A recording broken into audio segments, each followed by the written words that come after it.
मैं सुरेंद्र बिष्ट अपने YouTube channel में आपका स्वागत करता हूं।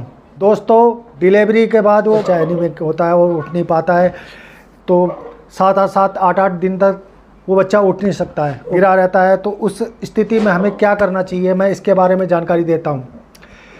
दोस्तों, सबसे पहले जो चीज़ मैंने इससे पहले वाली वीडियो में बताया, वो सब करने के बाद आप बकरी का खीज, अगर वो बच्चा नहीं उठ पा रहा है, अगर नहीं पी पा रहा है, तो क्या करना, बकरी का खीज निकाल के रुई से, कॉटन से, रुई से उसमें खीज को भिगाना और उसके 2-4 बूंदे निचोड़ के मुंह में डालना और धीरे धीरे हल्का हल्का पी लेगा धीरे धीरे। आप इसमें ये कभी गलती मत करना कि सिरिंज द्वारा खींच के उसको पिला दूं, लेकिन ऐसी गलती मत करना, क्योंकि वो पी नहीं पा रहा है। तो इस दौरान आपको यही देखना पड़ेगा कि अगर वो नहीं पी पा रहा है तो उसको द्वारा पिलाना। अगर आपने गलती कर दी, वो जो दूध है वो खींच उसके फेफड़े में चले जाएगा, उसके डेंचिक निमोनिया हो जाएगा और उसकी मौत हो जाएगी, सबसे पहला। दूसरा जो है, आप ऐसा करना, A to Z ड्रॉपर आता है, जैसे स्क्रीन में दिख रहा होगा, A to Z ड्रॉपर जो है, उस ड्रॉपर को मार्केट से, मेडिकल से लाना, सुबह शाम एक बूंद देते रहना, 3 दिन तक लगातार उसे देते रहना, सुबह शाम। तो धीरे धीरे उसके बॉडी पे एनर्जी आती रहेगी और उस तरह आपको दूध भी निरंतर पिलाना पड़ेगा। उसका पेट तो भरना ही है, जैसे तैसे आप पिलाओगे धीरे धीरे करके, और A to Z से लगातार पिलाते रहना। उसके बाद बिमराल और A to Z, तो आप स्क्रीन में दिख रहे होंगे, बिमराल और A to Z को लगातार देते रहना। ऊपर से नहीं पी रहा तो रुई में भिगा के 2-2 बूंद डालते रहो और धीरे धीरे वो बच्चा आपका खड़ा होने लग जाएगा। उसके बाद खड़ा होने लग जाएगा तो आपको कोई दिक्कत का सामना नहीं करना पड़ेगा। और दोस्तों, अगर ऐसी स्थिति से बचना चाहते हो तो मैं उसके बारे में भी बताता हूँ।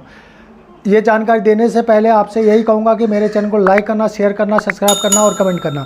दोस्तों, ये स्थिति कब होती है, अगर हम बकरी गाभिन है, अगर गाभिन गर्भावस्था दौरान हमने बकरी का ख्याल नहीं रखा, तो बकरी को संपूर्ण आहार नहीं दिया, तो ये स्थिति पैदा होती है। इसमें विटामिन मिनरल की कमी के कारण ही ये स्थिति होती है।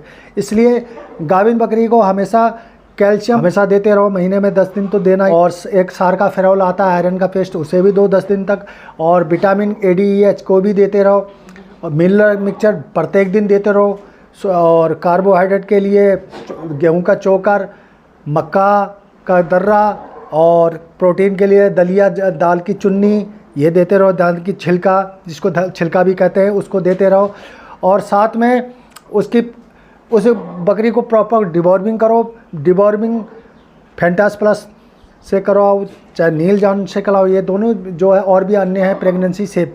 फेर्मिनाजोल की जो भी डिवॉर्मर होंगे वो प्रेगनेंसी सेफ होता है, यानी गर्भित बकरी को भी हम दे सकते हैं। ये करने के बाद दोस्तों, बकरी को डिवॉर्मिंग तो आपने कर दी, सब कुछ कर दिया, और साथ में उसके खान पान में एक और चीज़, विशेष चीज़ आपको ऐड करना पड़ेगा, नमक।